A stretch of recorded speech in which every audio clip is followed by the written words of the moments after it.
So what we do is, like, every 6 weeks, we just ask somebody in the Fellowship of Joyland to come up and do a 20-minute talk on anything. And so we've had some amazing talks, and so this time it was supposed to be me and Ronnie Benser. And so I've been asking the Lord for 3 weeks, Lord, what do you want me to talk about? What do you want me to talk about? Absolutely nothing came. And you guys know me, I always have something to talk about. And so I'm like, okay. So I get up this morning, I wake up and I go, Lord, what do you want me to talk about? And I hear Larry's phone go off. And he goes, really? You guys are in town? Great. Oh, yeah, we're going to be open even if it, And I realized, oh, okay, this is why you did not give me anything. And so tonight we have Mike and Darleen Corman, and they are with Breanna's House of Joy in Thailand. And so they're going to come up and they're going to be the first snap talk tonight. And so in a snap talk, we give them 20 minutes, and if they're done before that, that's great. But if you have any questions or anything like that, just jot them down, and you can ask them questions, and they will answer them for you if they have the answer. And so Mike and Darleen, you guys want to come up? And if you don't know about Breanna's House of Joy, they'll let you know about this. It's an absolutely amazing work that's going on in Thailand, and it's transforming the lives of girls and has been for years and years. So don't hesitate to ask questions if you have. And if you're new tonight, you're fully engaged as part of the family because you don't know enough to stay at your distance. So feel free to ask questions if you got things to comment on or pray or anything else. Before we introduce ourselves, well, I guess I can introduce my wife, Darleen, and I'm Mike. And as I mentioned, we have a ministry that we're involved in northern Thailand. We'll explain a little more to you about what that is, but we're going to show you two quick video clips that we have of the girls singing to give you a little better idea of what they look like.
We're going to allow just a quick slideshow as we are sharing with you about Breanna's house.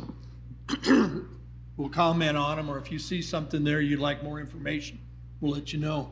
First, let me tell you about Breanna's house.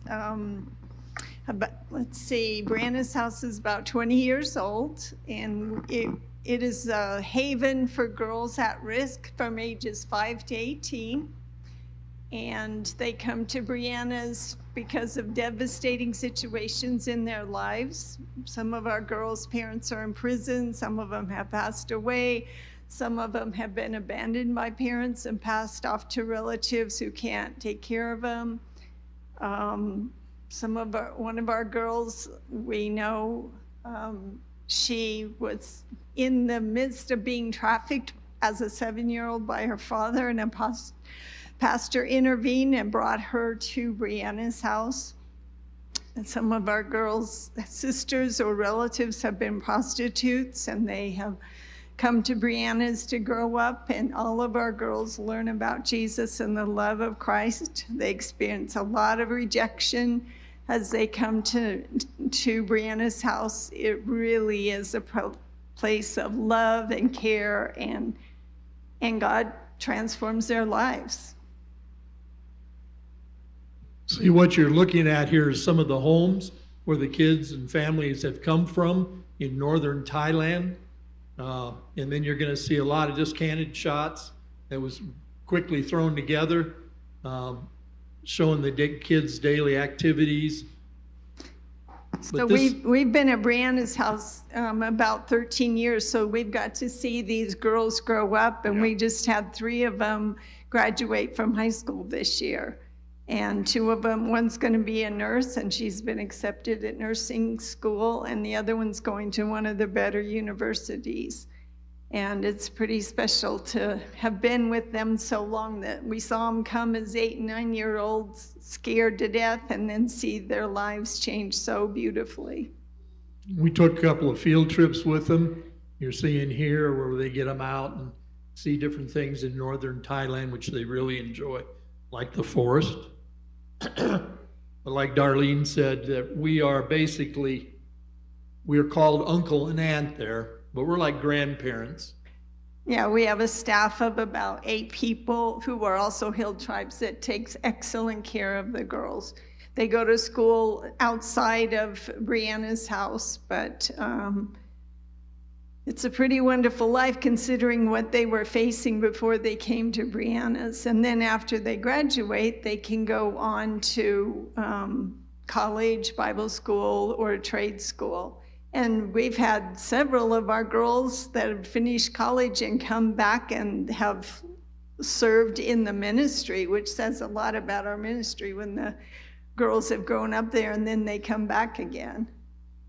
Just recently, we've had 2 of the girls got engaged to be married, and this particular girl you just saw was just recently married, and she was in our Daniel 1 program in the city for while she attended university.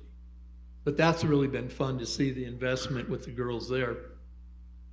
So Thailand's a Buddhist country, but a lot of the Hill tribes grow up as animists, and a lot of them end up embracing Buddhism too, and they'll tack on a few things else just to appease the spirits. But almost all of our girls come to know Christ as Savior. And that one girl that I told you had been almost trafficked as a 7-year-old. When she came to Breanna, she was very angry and just really standoffish, but now she's 16 and she's just a doll, and Jesus has changed her life, and it's pretty special to see the change in her. But anyway, we've been on the go. This past year, we made 3 trips to Thailand. I should say Darleen made 3 trips. I only made 2 of the 3, but all goes well. Looks like there's a good chance we'll be back in Thailand in July.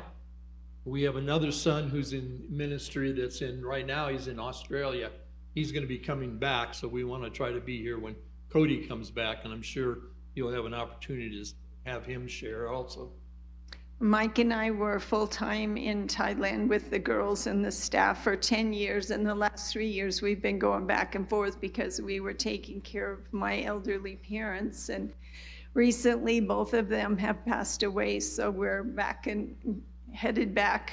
We were there in January. Well, I was there in November, and then January and February, and then we just had our 10th grandchild born. So we are here focusing on our family for a little bit. But that's the ministry that we're involved in, and Joyland has been a part of that for many years, and we very much appreciate your love and support that you've given us as we worked in Thailand. We'd be happy to entertain any questions you might have concerning the work in Thailand. I'll just give the mic. Okay. You guys can share mic to ask questions. And so coming up, you got a question? Get ready. Good to see you, folks. Thanks, Praise Tim. God. Who takes care of the girls when you folks are here? Is it the girls that came back? Well, we have a full staff Oh, okay. that are there full time. I think there's 8 of them that are right at Breanna's house. That's good.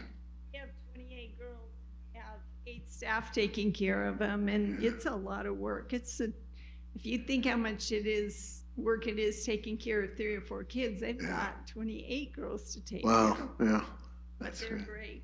So we got a country director there also. He's an American and he's married to a Thai. They live in the city and they oversee the whole program, Joy to the World, and they are mainly focused on the college and the career group. Yeah, that's So great. they're taken care of very well. And just a quick update on Cody. I know he had that bad accident involving his shoulder. Is he healing well? He is healing very well. He can't lift his arm straight up because there was so much damage done to his arm, but he's happy he can still do all his artwork and good. for the animation, for the translation. They've been working on Matthew this year, and he's been able to stay up with it. And Lolita is very, very importantly in place with a lot of other missionaries working under her. She keeps track of everyone. They keep very busy, but Yeah. Praise God. Administration. It's all good news. Yeah. Good to see you, folks. A little question on that thing. I know your grandson was feeling kind of guilty over it being his skateboard. I think it was his, wasn't it, that Cody fell on? Did he get through that okay and not? Oh, yeah. Okay. He's still skateboarding. Okay. Oh, yeah. So just an update on that lawyer that went to see your program. I think was that Focus on the Family or some celebration that you were having a couple, like within last year, or you remember that? Well, actually, that was the founder, a man by the name of Bill Moritz, who had founded Joy to the World and New Horizons Foundation in Colorado Springs. Okay. But he actually passed away. Okay. Well, this guy, he'd been talking about what he saw at that presentation and was really impressed by it. He later had a medical event that changed his life. But I think seeing what Breanna's house was doing and all that was doing began to change his life. He married his girlfriend as a result and asked to get together with Karen and Bob Magistrelli and sit down with them and talk about giving his life to Jesus. And I think that began with seeing what you guys were doing over there. Testimony.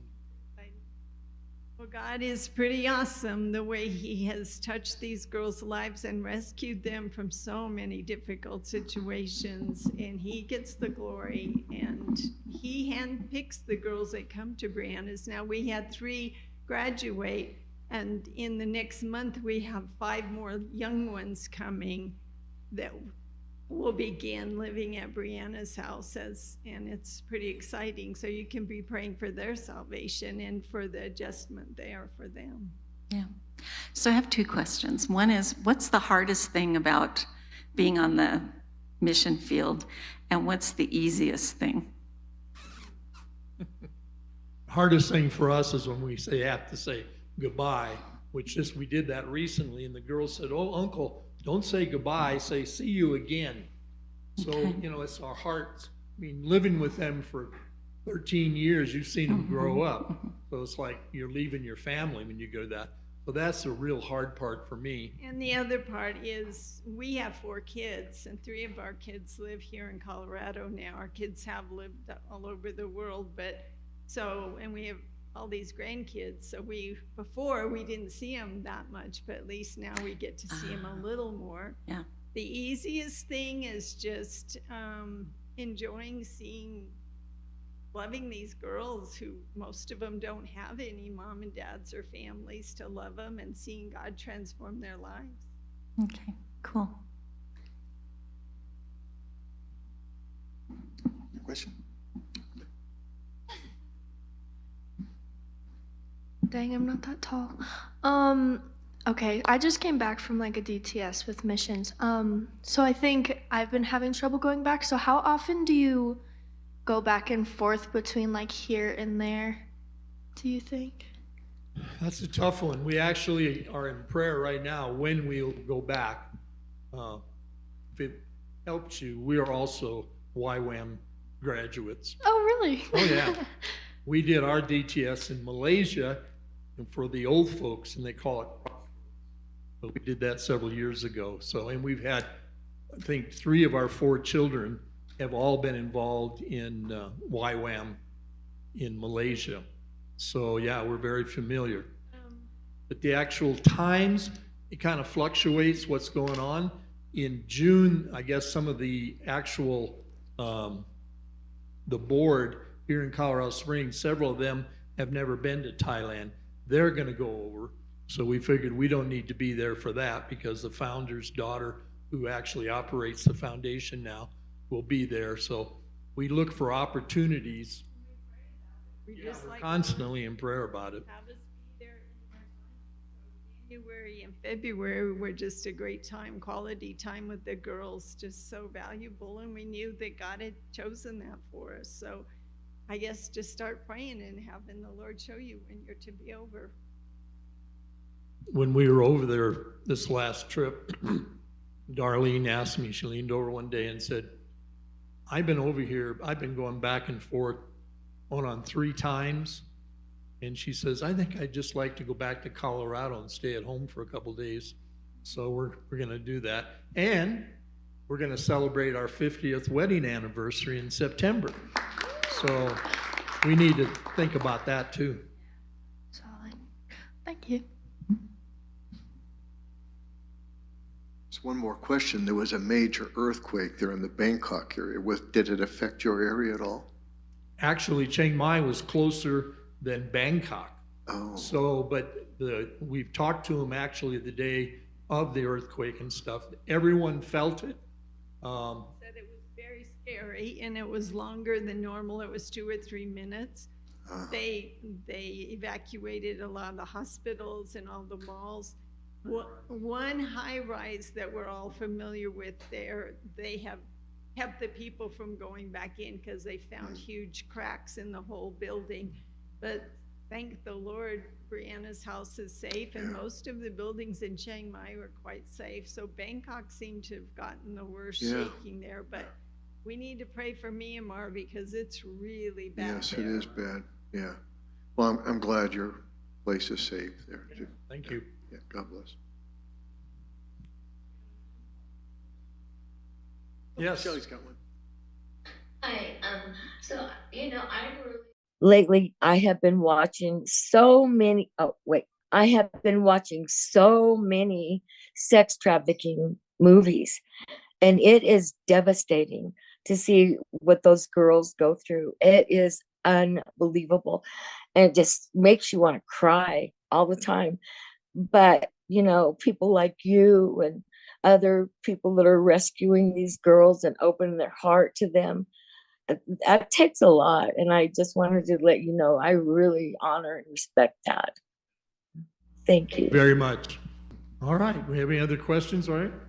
Yeah, if you could kind of give us, and I'm sure it varies, but give us a little bit of a case study description on how you come in contact with the girl in a particular family, what the dynamics are like to get her out of that situation. And I know it varies depending on the thing, but just if you could just kind of help us understand that process a little bit. All these girls are from the northern hill tribes. And we have 5 hill tribes represented at Breanna's house. And what happens is in these villages that are scattered all over in the northern Thailand, there's usually a church in these villages. So one of our main areas is the pastor. He knows what's going on in these villages and which kids need the help. And they will actually come and contact us.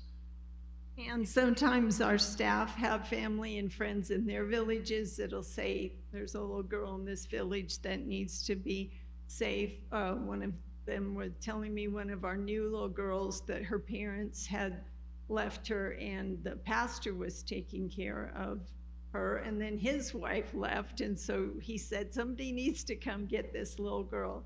Another little girl, it lives in a very remote area, and the family are desperately poor, and she's never been to school yet, and so they're making a way for her to come to Breanna's house. I haven't heard the story of the other 3 girls yet, but stay tuned, we'll tell you about them. And they also, when we hear about these kids, we actually go into the villages to vet them and find out the circumstances and make sure that they're telling the truth about the needs and not just passing off a kid. We make sure that the need is really there for them. well, And then the only other question, is there a legal component to this where the government recognizes that you guys are providing custody now for these kids? right. We actually, when the kids come, we get custody of them until they graduate from high school. So, but we're licensed. The foundation itself is licensed by Thailand. They do checks and Inspections and different things like that. But yes, the cool thing is when the girls graduate, they have the opportunity to go on to the Bible school or trade school or university, and they can, if they choose to continue in the program, we have about 20 college-age boys and girls, and we're hoping that there will be some guys to be husbands for these girls in the future, because there's not a lot of Christian young people there. So. thank you very much.